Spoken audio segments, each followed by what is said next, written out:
Good evening, I'm Amna Nawaz. Jeff Bennett is away. On the NewsHour tonight, a judge rules that a Columbia graduate student who protested against the war in Gaza can be deported. How the case plays into the Trump administration's broader immigration crackdown. China again raises tariffs on goods from the United States, the latest escalation of the global trade war. And a sense of patriotism takes hold among the people of Taiwan in the face of growing threats from the powerful country next door. Taiwan has never in its history been ruled by the People's Republic of China, and that has made a huge difference in our culture.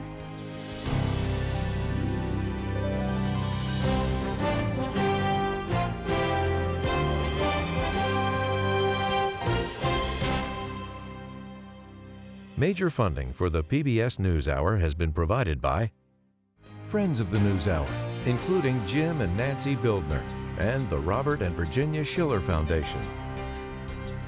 The Judy and Peter Bloom Kovler Foundation, upholding freedom by strengthening democracies at home and abroad.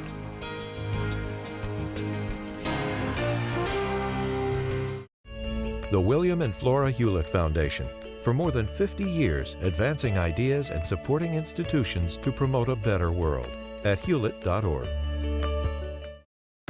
Cunard is a proud supporter of public television. On a voyage with Cunard, the world awaits. A world of flavor, diverse destinations, and immersive experiences. A world of leisure and British style.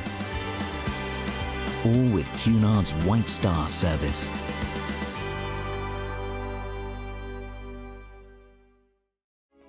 The Charles F. Kettering Foundation, working to advance inclusive democracies.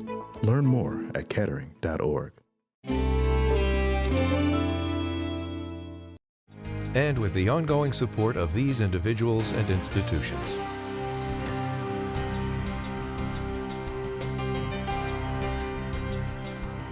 And friends of the NewsHour.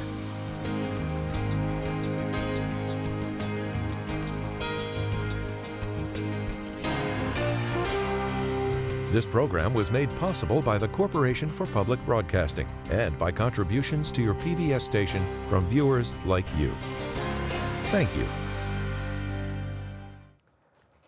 Welcome to the NewsHour. Today, an immigration judge in Louisiana ruled that the Trump administration can deport Mahmoud Khalil, a Columbia University graduate student and legal permanent resident who was detained last month for his role in campus protests against the war in Gaza. Judge Jamie Coleman said the government met its burden of evidence to support the determination that Khalil poses adverse foreign policy consequences for the United States despite not being charged with a crime. Our White House correspondent Laura Barone Lopez has been covering this and joins me now. So, Laura, the judge has decided that Khalil can be deported. He won't be immediately deported, though. Explain that and what happens next. So the reason he won't be immediately deported is because there's two tracks happening at the same exact time, Amna. Right now, there are the immigration court proceedings in Louisiana, and that's the judge we heard from today ruling that he can be deported. And Khalil's lawyers are going to appeal that ruling today in immigration court seeking relief. Now, at the same time, there is a federal judge in New Jersey that as early as today, because there's a hearing occurring today, as early as today, that federal judge in New Jersey could decide whether Khalil must be released from detention where he's currently being held in Louisiana. I spoke to Khalil's lawyer, Bahar Azmi, and he said that the federal court is where that constitutional question is going to be answered, and that they are confident that the federal judge will not accept the Secretary of State Marco Rubio's determination at face value, and the lawyers essentially hope that Khalil can be released while that constitutional question about his freedom of speech protections will play out in federal court. All right, late yesterday, the Supreme Court ruled on another major immigration case I know you've been following. They said the administration must facilitate the return of Kilmar Abrego Garcia. That's a Maryland man who was wrongfully deported to El Salvador last month. What's the latest on that? So just as a reminder, the Justice Department admitted in a court filing just a few weeks ago that they wrongfully deported Garcia based on, quote, an administrative error. Now, Garcia is a father who has protected legal status, and judge repeatedly said today, asked the administration specifics about what they had done so far to attempt to bring Garcia back to the United States from El Salvador, and the Justice Department did not provide any answers there. The judge also grew frustrated when asking the Trump administration lawyer for basic details about Alberto Garcia's location. Where exactly is he? And that exchange was highlighted by Garcia's lawyers today.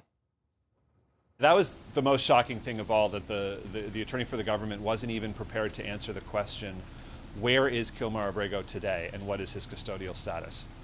I was very dismayed and disheartened by the fact that they wouldn't answer such a straightforward question. The Trump administration has been extremely defiant in this case, Amna. They have been fighting, essentially bringing back Garcia to the United States, saying that they just have to facilitate it, not effectuate it. And it's unclear what exactly facilitation means. Now, Abrego's lawyer was incredulous, as you heard there, and also said that they were confused as to why there had been many hours since the Supreme Court's ruling, and yet the government appeared to not be doing much to bring Garcia back to the United States. So Abrego Garcia was here with legal protected status. Khalil was here, as you mentioned, as a legal green card holder. Are we seeing the Trump administration go after more people with legal status here in the States? We are. We've seen hundreds of students who have visas, who have then had their visas revoked by the Trump administration in recent weeks. And many of them have said that they aren't given explanations as to why. They have not been charged with crimes, like Khalil has not. And also this week, Homeland Security announced that they are increasing surveillance on immigrants. They said that they're monitoring immigrant social media to root out anti-Semitism. And this is all happening as temporary protected status, another form of legal protection, is essentially hanging in the balance. And on that front, and on the wider anti-immigration agenda, I spoke to David Leopold. He's an immigration attorney and former president of the American Immigration Lawyers Association. And we talked about President Trump's larger anti-immigration agenda and the administration's campaign to convince immigrants to self-deport. David Leopold, thank you so much for joining us. There's been a flurry of court action in the last 24 hours, and the Supreme Court ordered the Trump administration to, quote, facilitate the return of Kilmar Abrego Garcia from El Salvador. That's different wording than the lower court used, which was to effectuate his return from El Salvador. So what does this mean? I mean, what exactly can the court compel the administration to do in this case? Well, listen, I've handled cases where people have been deported improperly, and the court has the authority and the jurisdiction to order a person who's unlawfully deported back. And we know that Mr. Garcia, who was living his life, children, he was arrested when his special needs son, was in the car, was unlawfully deported. The Trump administration has admitted the mistake, and the fact that they're not effectuating, facilitating, getting him back here right now, tonight, is just astounding to those of us who respect the rule of law, which is the country. In another case, a judge said that the administration could move forward with creating an immigrant registry, requiring all foreign nationals who've been in the U.S. more than 30 days to register with the federal government. Caroline Leavitt, White House press secretary, addressed today's deadline for migrants to register. As President Trump and Secretary Noem have both said, if you register and you leave now, you choose to self-deport. You may have the opportunity to return later legally. But if not, you will be arrested, fined, deported, never to return to our country again. David, who does this apply to? And is the administration's overall goal here to convince undocumented migrants and potentially some legal immigrants to self-deport? Well, look, this whole use of a registry has always been part of the law. I think what's going on here is most of the undocumented immigrants in this country, these are the people that put food on our table. These are the people that take care of our moms and our dads who are in assisted living. These are the people who got us through the pandemic. Trump at that time, 5 years ago, called them essential workers, because that's what they are. And most of these folks are just working hard and trying to make it. The problem they've got is that the law has never been fixed, and there is no lawful pathway for them to get their U.S. passports and their citizenship. So what the Trump administration appears to be doing is using the registry law to criminalize people, taking people who are law-abiding, hardworking folk, and giving them some technical criminal violation. It's just awful. I want to ask you about those the cancellation of those Social Security numbers for some 6,000 immigrants living in the U.S. that you mentioned. The administration did it by moving them to the agency's death master file, taking away a key form of tax identification. So what does this mean for those immigrants practically? Well, good question. Look, immigrants pay roughly $25.7 billion every year in Social Security taxes. So let's start there. What is the object here? What is the gain the administration is going to get by taking that kind of money out of the Social Security system every year? What the administration is doing, as it's doing in other areas, is it's weaponizing Social Security. It's weaponizing it against immigrants. And it's an invasion of privacy. Don't think that it's going to stop with immigrants' Social Security numbers. They're going to be going through government bureaucrats, going through a Social Security system that has all of our numbers in there and all of our privacy information and all of our data. And this comes at a time when our seniors are terrified because of the cuts that are coming to the Social Security Administration and other administrations, other agencies within the federal government. They're terrified they're not going to be getting their benefits, and with good reason. And now they're going to go in and they're going to invade privacy.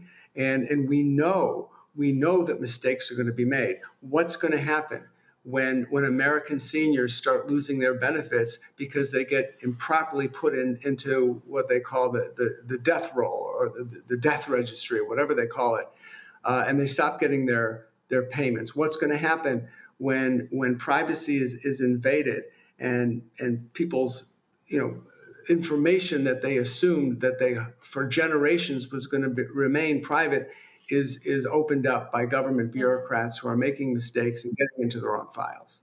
There were a number of other developments on immigration today. A judge denied a request to immediately stop the administration from carrying out deportation raids at churches. And this is all as the administration is moving to strip away legal status from many immigrants. Their efforts to revoke protected status for hundreds of thousands of Latin American migrants is being halted. But despite that, Homeland Security today moved forward with stripping temporary protected status from some 10,000 people from Afghanistan and Cameroon. What are you telling your clients, David, whether they're undocumented or they're legal immigrants? Well, look, we're in an unprecedented situation. I mean, we've never seen an attack like this from all fronts against people who are in the country legally. Those Afghans that you mentioned, the Venezuelans, others, they're here in this country legally. They came legally.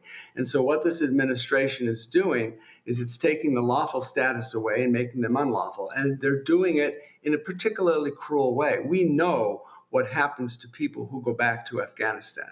The Taliban still operates there. I've had clients flee the Taliban and wind up in the United States on special visas. This is just absolutely cruel. And it's outrageous to be sending people back to possible, I don't want to think of the consequences, death, imprisonment. It's not clear to me what the objective is here, what the objective is to take people who have come to this country lawfully, let's reemphasize that, and to then strip them of that lawful status and then start trying to remove them from the United States. Immigration lawyer David Leopold, thank you so much for your time. Thank you.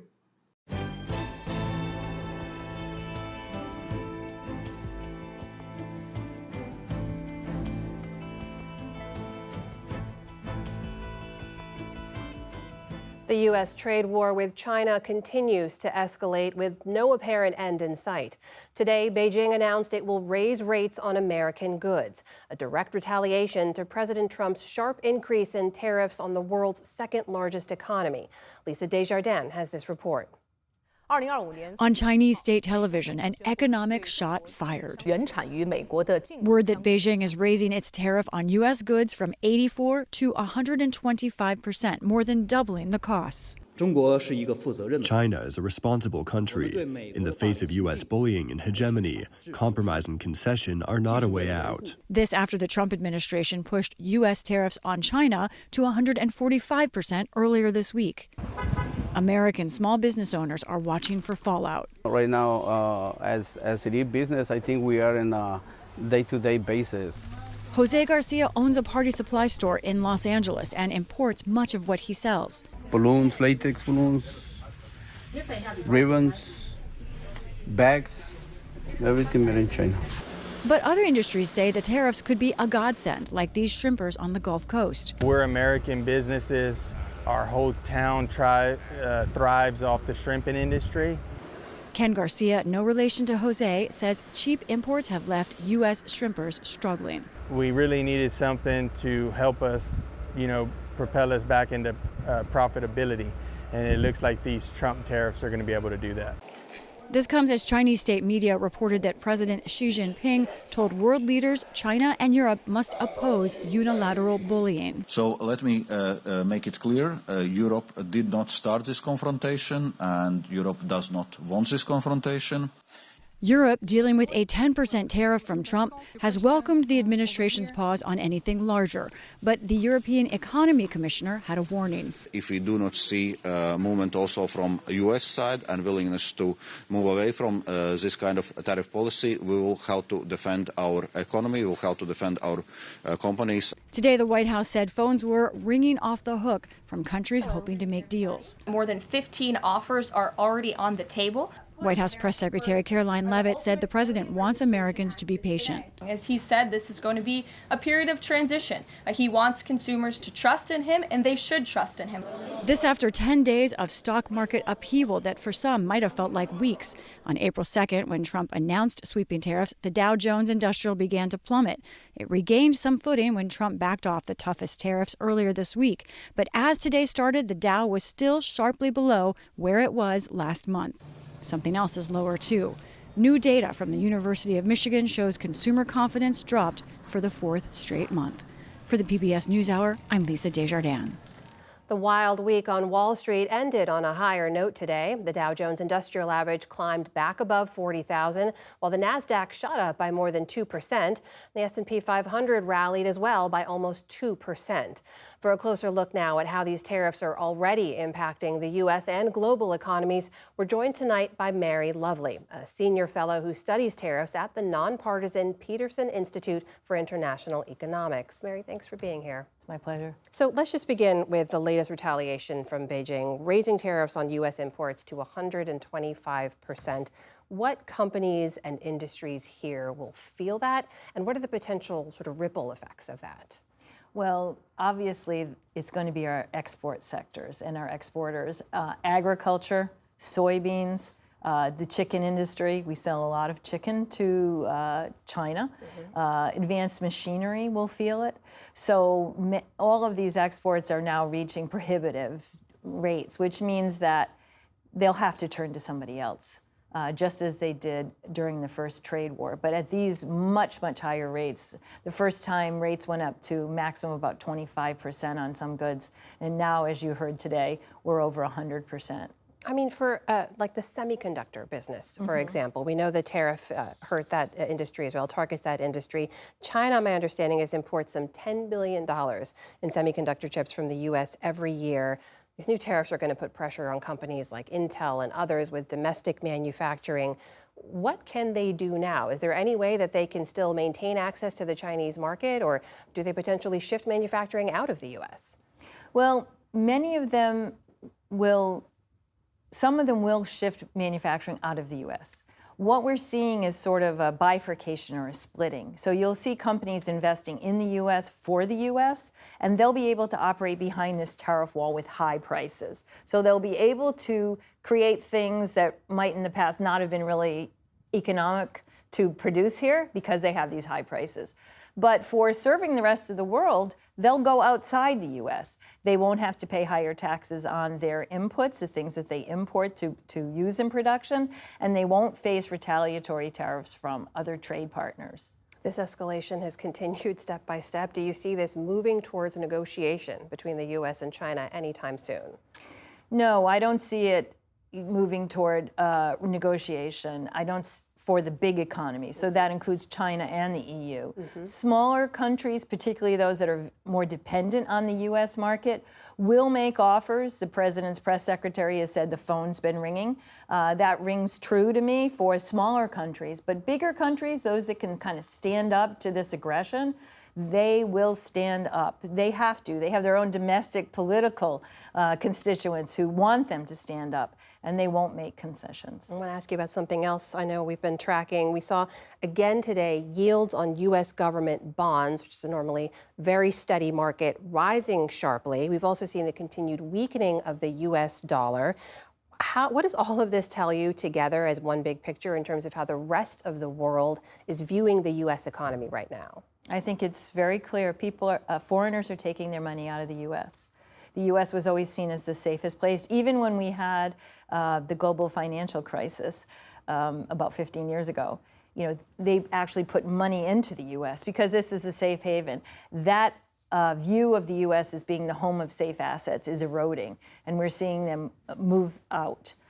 This is a big problem because it's going to drive interest rates up at a time when, of course, the government is getting ready to increase the federal budget deficit and borrow a lot more. That's going to put a lot more borrowing costs onto the American taxpayer. We're actually seeing governments in Europe, I was reading, put into place billions of euros, sort of as like a tariff shield, preparing some kind of financial support for their businesses.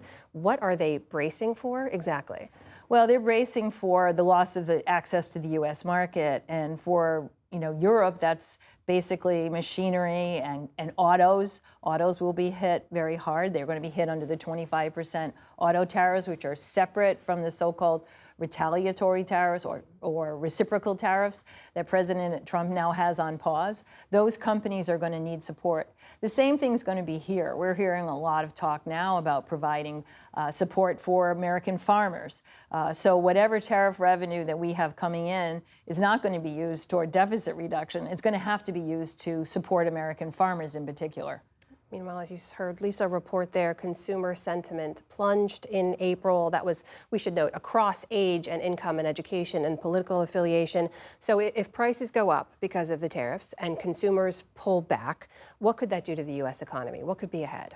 Well, obviously, the probability of a recession has gone up. For many forecasters still, it's not what they necessarily think will happen, but economic activity will slow. So some people will lose their jobs, some people won't see raises, they're going to see higher prices for things like cars and refrigerators. So what do? You decide to keep your powder dry, you don't spend, you have a gloomier outlook for the future. I mean, I think we're seeing that, and it's a natural, normal response to what's happening on the global stage. At the same time, we've heard the White House argue that this disruption is what they want, that the global trade paradigm has not been serving the U.S. Could all of this disruption lead to better deals, a better trade arrangement for the United States?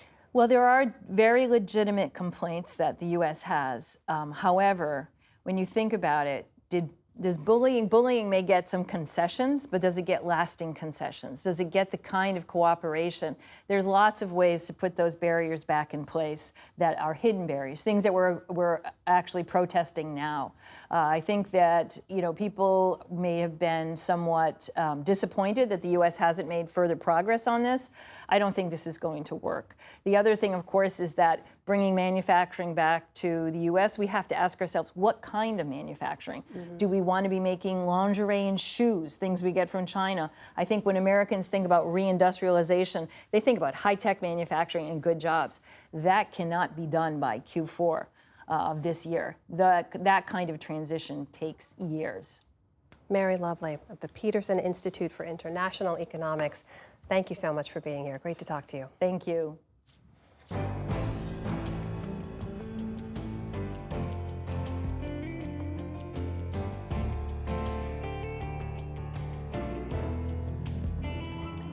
The day's other headlines begin with the search for answers from Thursday's deadly crash of a tourist helicopter into New York's Hudson River. Eyewitness video captured the moment that the chopper plummeted in pieces into the waters below, killing all 6 people on board. The victims included Siemens executive Augustin Escobar, his wife, and their 3 young children, along with the pilot. Diving teams searched the river for the helicopter's rotors as well as its transmission today. National Transportation Safety Board investigators said they needed those pieces to complete a fuller picture of what happened. NTSB Chair Jennifer Homendy said it was still too early to draw conclusions.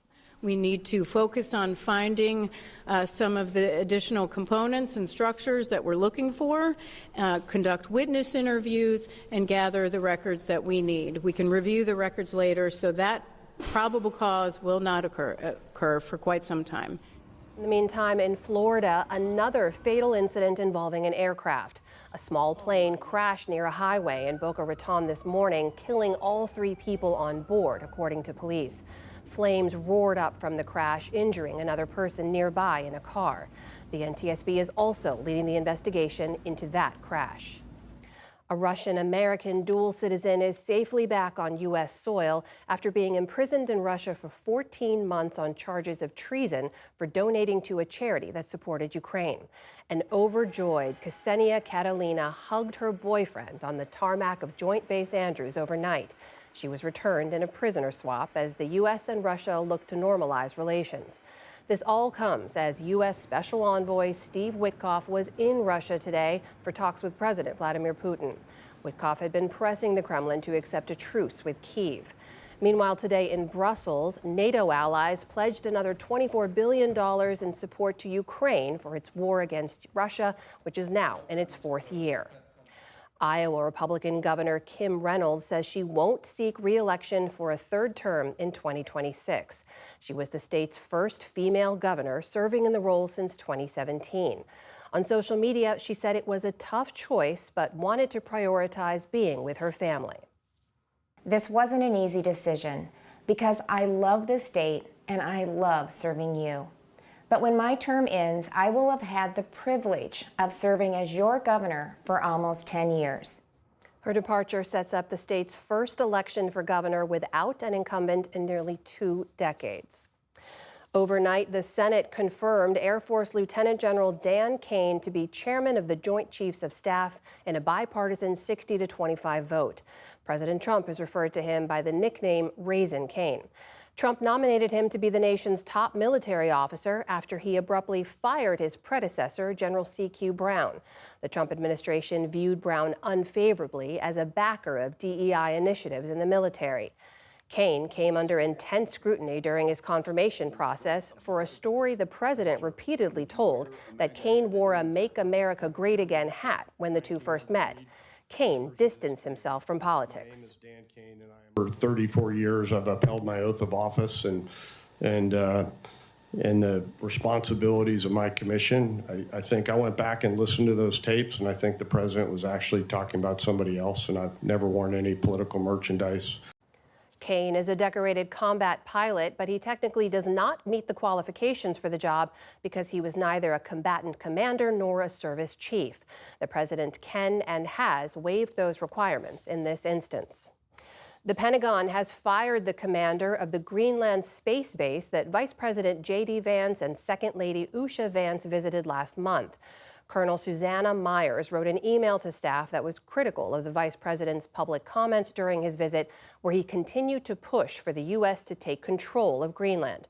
The email read in part, quote, "I do not presume to understand current politics, but what I do know is the concerns of the U.S. administration are not reflective of Pitifix Space Base." A Space Force spokesperson said her removal was due to, quote, "loss of confidence in her ability to lead."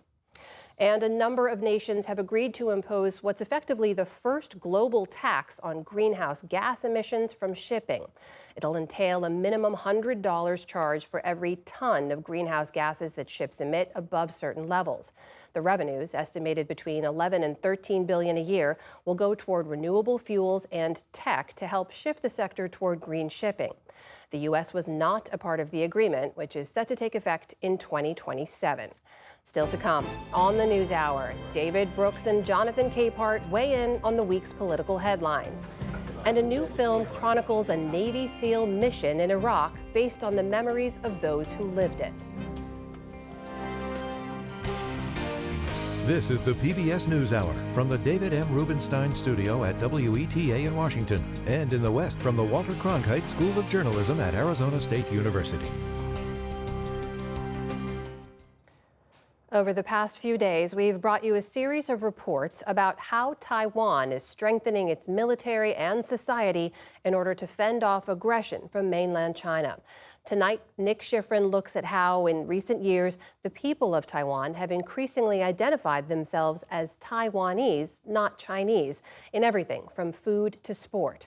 This is all part of our series, Taiwan, Risk and Resistance. Welcome to Clarissa Wei's kitchen. It's interesting to see how this dish has evolved. She's teaching me a classic Taiwanese dish. Today we're making beef noodle soup. Served with a dash of history. People don't realize even the diversity that is in this island.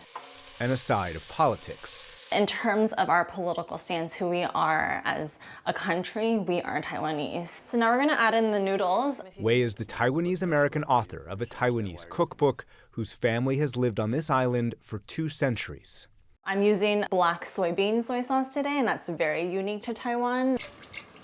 Turns out, in this pot of beef noodle soup is the melting pot that is Taiwan. All of these ingredients together, to me, it really tells the story of like resilience and what it was like in the 50s when the Chinese refugees came over fleeing the Chinese Civil War. Formosa, last-ditch stronghold of the Chinese Nationalist Army. In 1949, Chinese nationalists lost the Civil War to the communists and fled to Taiwan, also called Formosa. This concept of a Taiwanese identity is very new. In my parents' age, they did not identify necessarily as Taiwanese. But today, Taiwan's identity is a proud democracy with influence from indigenous tribes, a half-century of Japanese colonial rule. Our rice vinegar is actually made in the Japanese style, not the Chinese style. And 75 years of U.S. presence.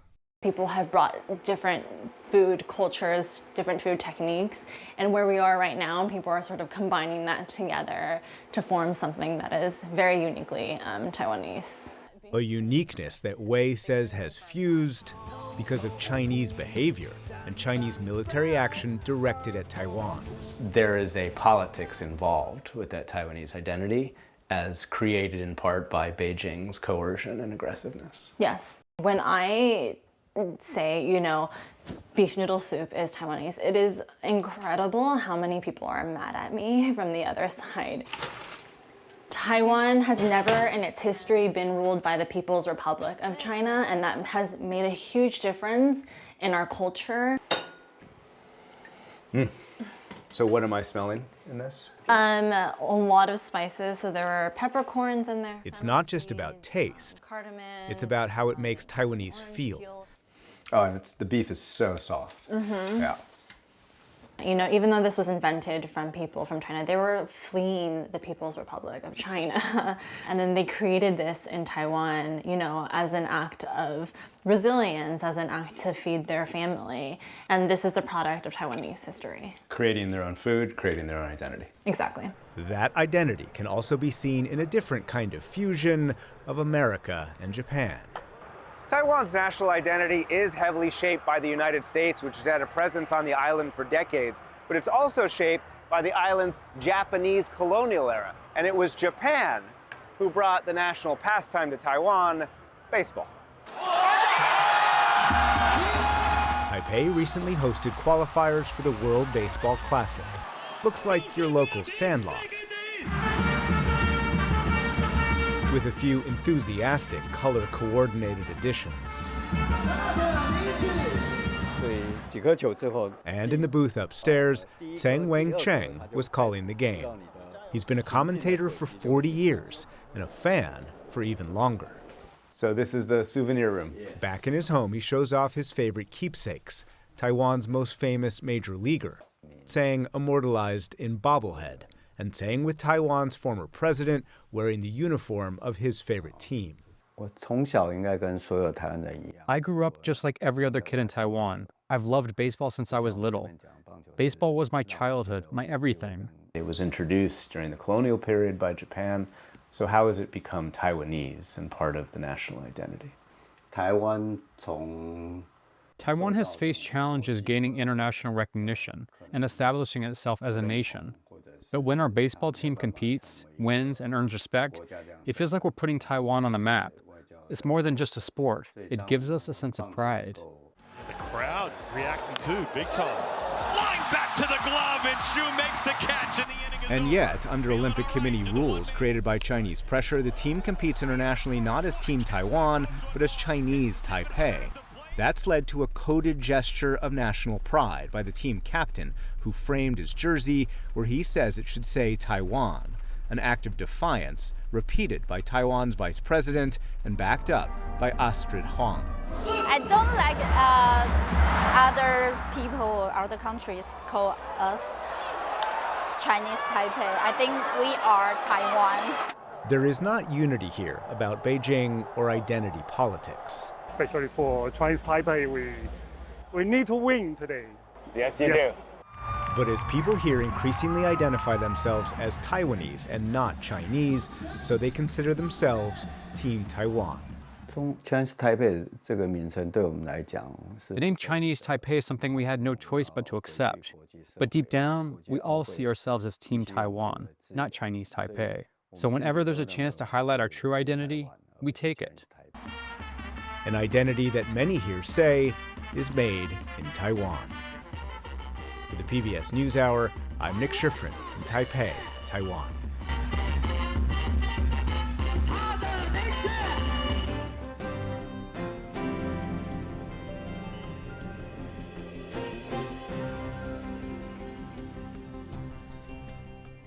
From tariffs that sent the markets reeling to legal immigrants having their status revoked, it's been quite a week. We're going to turn now to the analysis of Brooks and Capehart. That is New York Times columnist David Brooks and Jonathan Capehart, associate editor for The Washington Post. Great to see you both.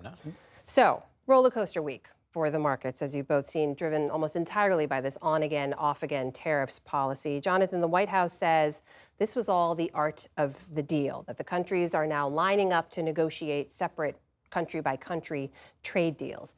Do you see a strategy here, or do you see a president who saw markets plunging on his policies and blinked? No and yes. No, there's no strategy here. None at all. And yes, he saw the markets tanking and blinked, but blinked, I think, primarily because of the bond markets.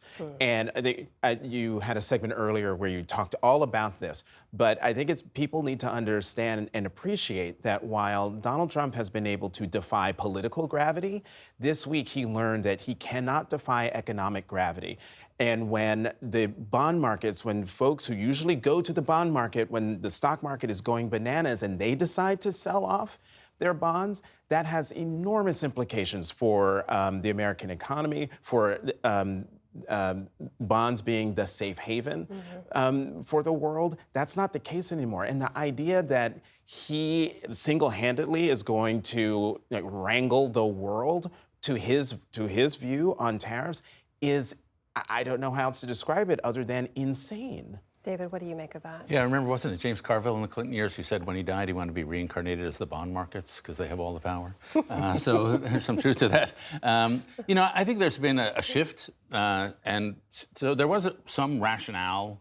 It was stupid, but it was a rationale for the original tariff everybody, and that was we want to restore manufacturing to this country. Yeah. But when it becomes deal by deal, and it's all temporary and it's all up for negotiation, no entrepreneur is going to invest in this country if the tariff levels are going to move up and down. There's no way you're going to invest. And so that regime was to try to restore manufacturing. This regime is about corruption. And so what is a tariff? It's an amassing of political power over the economy. And what do people do who are in the economy who want to keep their business alive?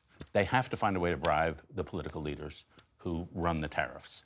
And so the countries are going to come in, hiring local lobbyists here to lobby the Trump administration. What do we have to give? Who do we have to give to? Companies are going to be asking for waivers. What do we have to give? How much do you want, Mr. Trump? And so the fact that Trump's in the center of all these negotiations puts him in the center of a web of corruption. And I think that's what we're going to see. How much of this do you think is about countering China, though? Because obviously that trade war continues to escalate. The White House would say this has put China in a bad position. That's good for the U.S. Yeah, that's more defensible, frankly. China really is dumping cheap electrical vehicles on the whole rest of the world. And so I think if we focused on China, and if we did it in a way that was predictable and that was ratcheting rather than drastic up and down, you could defend that policy. But the way Trump is doing it is like so massive that, you know, a lot of, like, if you buy T-shirts, if you buy a dry cleaner, a washing machine, all that stuff coming from China. Bicycles coming from China. The fact is, the bottom line is, if they make cars cheaper and better than we do, they're going to be able to sell their cars. And the core problem here is not China being exploitative, though they do that. The core problem is they're better at manufacturing than we are. And so somehow we've fixed that problem, but tariffs are not the way. Jonathan, we heard this concern from Democrats and others this week about some of the messaging from the president, encouraging people as the markets were plunging to buy into the dip. Last Friday, he posted online, "This is a great time to get rich." On Wednesday, he posted, "This is a great time to buy." That was right before he paused those higher tariffs. We know a lot of the other tariffs still stay in place. What do you make of all that? Should that be investigated? Yes, it should be investigated, but I think that's a prime example of what David was just talking about the corruption that all of this seems to engender. Of course this needs to be investigated. Of course it needs to be, but it's not going to be. Quite honestly, the Democrats are they're not in the majority, and Republicans don't seem to be interested in looking at anything that the president does, but absolutely this should be looked into. And David, we already saw warning signs. Lisa reported on earlier consumer sentiment dropping. Experts we talked to say American consumers are going to feel this really starting in May or June. How long do you think people will actually give the president and his administration to let this policy run? I was really shocked by how much consumer confidence has dropped. That was quite a plunge. And I think it's a lot of people looking around, like I'm looking around and thinking, well, I can now afford to retire in 2097. I mean, the majority of Americans have money in the stock market through their 401ks or whatever, and it concretely makes a difference. And you know, I talked to people I talked to an electrician recently, Trump supporter, by the way, who it's wrecking his business, and so a bicycle manufacturer wrecking his business. People who have built their companies over the whole lifetimes, and suddenly they have no supply. Their business no longer makes sense with these tariffs. So this is not just some, political game here. This is actually touching people's actual lives. Meanwhile, Jonathan, we saw Laura reported last night on the latest executive order from the president targeting two former Homeland Security officials who worked in the first Trump administration. That was Miles Taylor and Chris Krebs. And also she reported on this larger pattern of him using his executive power, using the DOJ to go after perceived political enemies and institutions, even law firms in some cases, who we've now seen actually cutting deals with the president, right? The president just said today that a number of law firms have reached deals committing some $600 million in legal work for his administration. What do you make when you look at this bigger picture, and what's the impact of those kinds of deals? Well, first, on Miles Taylor and Chris Krebs, let's not lose sight of the fact that even though they are former Trump administration officials in the first term, they are now private citizens. The President of the United States is now targeting private citizens for things that they have done that he thinks have wronged him.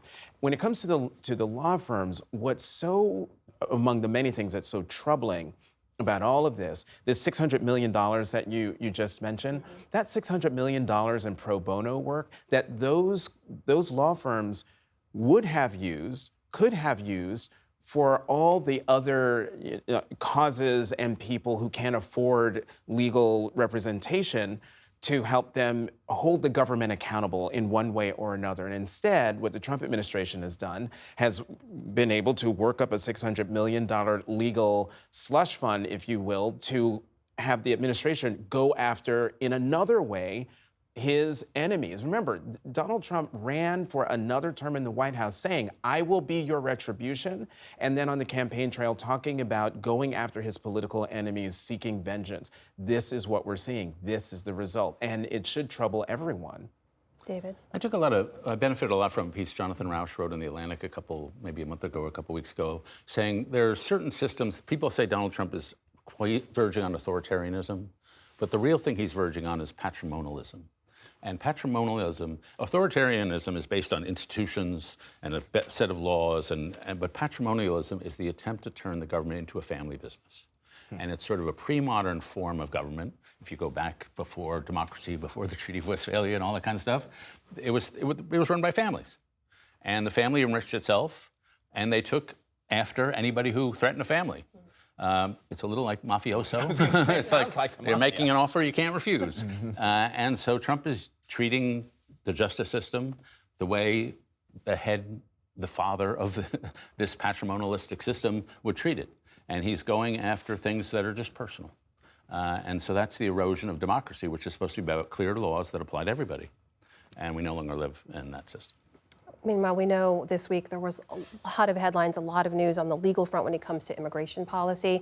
Laura reported earlier, of course, this is a president who came in saying that he was going to go after illegal immigration, and he has. They've taken big steps to crack down on illegal immigration. We're also increasingly seeing them go after people who have legal status, legal protected status, legal green card holders, legal visa holders. Jonathan, when you look at that, what is the strategy here from this White House? The strategy is to go after anyone the president doesn't think belongs here. When he ran for president, he did this sort of rhetorical magic act where people heard he's going to go after violent criminals who are here, undocumented criminals. But then in the next breath, he would say, we're going to go after, quote unquote, criminal aliens. Well, if you come into this country without documentation, you, by the letter of the law, are a criminal.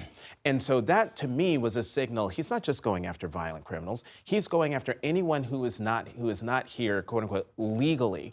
But also, it's easy to see, given who Trump is, that he would move beyond going after those who are not, going after the undocumented, and going after others, temporary protective status, TPS, green card holders, as we're seeing. Sadly, none of what he is doing is shocking to me. He's been telegraphing this. What's shocking to me is that the courts, in some instances, don't seem to be meeting the threat here with much vigor. The idea that the court would say, the Supreme Court would say, you need to facilitate the return of Mr. Abrega Garcia instead of saying, no, he must be returned. That, to me, is very troubling. This was the man who was mistakenly deported to El Salvador, yes. right? David, last word here in a few seconds we have left. Yeah, I spoke to an immigration expert earlier in the administration who had served earlier in government, and she said you're going to see a lot of show business here. That they don't actually have the facilities to port masses of people. We just don't have the airplane seats, frankly. But they can show their viciousness by doing big things that'll play well on Fox. And some of the deportations show they're vicious, they're tough, they're taking care of this problem. But a lot of it is show business. But the crueler, the better. David Brooks, Jonathan Capehart. Great to see you both. Thank you so much.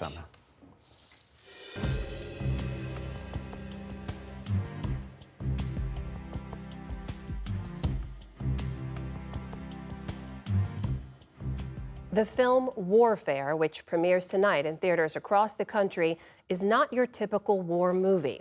Jeff Bennett spoke recently with the writer and co-director Ray Mendoza. Ray Mendoza is a former Navy SEAL, and Warfare tells the true story of a mission Mendoza himself participated in when he and his team were ambushed while conducting a surveillance operation gone awry in Ramadi, Iraq in 2006. You hurt? On me? Oh, I'm good. I'm good. Check on Ellie. I think our gear's still in there. Yeah? What's your arm up? Look at me. How bad is it? Yeah, we're gonna need a CASEVAC.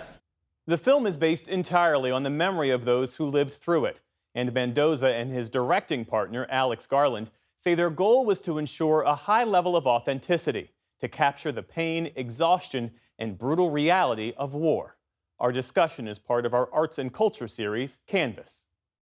Ray Mendoza, director of the new film Warfare. Thanks for coming in. Thanks for having me. The process of stitching together the memories of the people who were actually there, what was that like? It was a bit tricky, actually, because memories under stress, oftentimes, like you and I can experience a car wreck, and when asked to explain it, your recollection of it may be different than mine. I may not be affected at all, and you can not remember anything. And so when we deal with these memories, some people remember something, some don't, or they happen at different times. And so a lot of times we would need like a tiebreaker. If someone says, no, I put the tourniquet on, and another person says, no, I did it. In this case, the Will Poulter character, we both felt we did it, but then Joe, played by Joe Quinn, was like, no, Ray did this, and then you did that. And then it was like, oh, okay. So we were kind of both right and both wrong. So that's kind of what the whole process was with everything. It was really just a matter of a lot of investigative work, just a lot of like a forensic approach to it. This film is getting a lot of praise for its authentic portrayal of warfare. It's these long, unedited scenes. There's no musical score. Tell me about that, those creative choices. Yeah, I think oftentimes we can use score. It's like normal Hollywood film grammar. We can use score to manipulate the scene. I can make you feel how I want you to feel. And so we wanted to remove that, and I wanted to just use the performance of the actors and live in their moments. And in regards to the long scenes, we kind of created these like little miniature plays, these blocks. And there's a lot of things that are concurrently happening. So I would make an example. If you're in a party and there's a bunch of people talking, it just sounds like white noise. But if you were to just focus on one group, you would now hear what they're talking. Everybody was constantly doing something. And we just focused the camera on where it needed to be based off what we needed to tell. What was the casting process like? What was it like choosing someone to play you and the other Navy SEALs who lived through that experience? Yeah, I mean, for everyone, but I'll get to specifically me, but like I kind of had these checks, like these boxes I needed to check. And one of them was youth. I really wanted viewers to understand that it's the youth that typically fight these wars. The next kind of check in the box was like attitude and preparedness. So when I present my expectations, like we're gonna have really long days. It's gonna be really difficult. You're gonna be tired. You're gonna be stressful. You're probably gonna be hungry. You're not gonna have a lot of time to go back to your trailer. And if the response is like, well, I don't know, like, okay, you're probably not on the list, but someone who's like, yes, I need this, I want this, that's kind of a good indicator that their work ethic is gonna be what we need on set. What's it feel like now to watch the finished project? I'm super proud of the crew, the cast. Having us there puts a lot of stress, and I think that helped push them past what they thought they were capable of doing, but extremely proud. Watching the film as a viewer, we know very little about the Iraqis who were present that day. Yep. And it also strikes me that the service members knew very little about the Iraqis as well. Did that track with your experience? It's portrayed exactly like it is. Like, most of us don't really interact with them. We're not in there for them. We're using their house because it's a geographical advantage. And oftentimes, when I interviewed the guys that were there, some of them don't recall the family at all. And so oftentimes we don't really interact with them. And so because I'm using memories, right? Because that's our lighthouse. Everything's based off memory, and that's what we remember about the family. That was just their role that day. They didn't really serve any other significance other than that. Is there a particular reaction to this film that has resonated with you? Yeah, I mean, it's kind of what I expected, at least for veterans, was that, because it's not only a tribute to Elliot, but tribute to veterans. It's like, this is a voice, it's not the voice, but it's a voice, and when they say, that's what it was like that's what it felt like, that's what it sounded like, I feel that. I received that, and that resonates with me because that's what I wanted to hear. That's what I needed to hear. Ray Mendoza, co-director of the new film Warfare. Thanks for being here. Thank you, sir.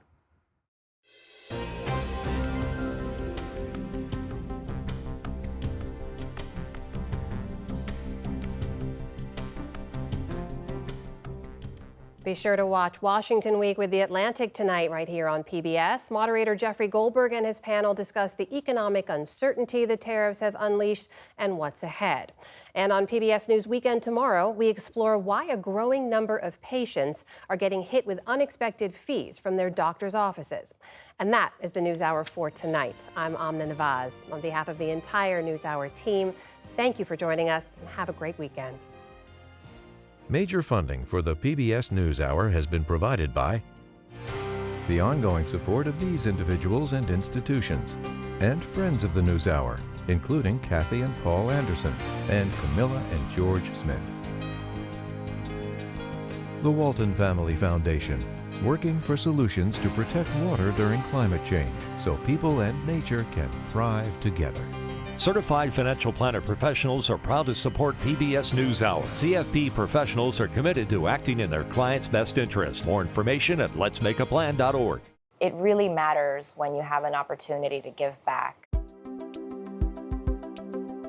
Being part of something that's bigger than myself, that's what brings me happiness. Being able to integrate your professional career with some of these other things that are important to you, it's critical to be happy at the end of the day. You know, this is our community too, and we want to participate and give back to it. People want those opportunities to make an impact and a difference.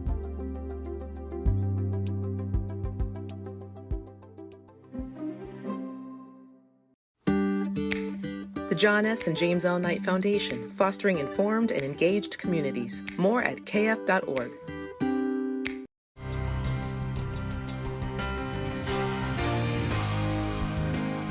And with the ongoing support of these individuals and institutions.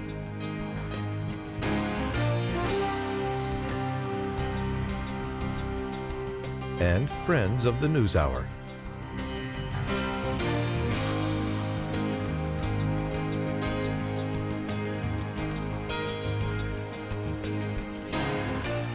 This program was made possible by the Corporation for Public Broadcasting and by contributions to your PBS station from viewers like you. Thank you.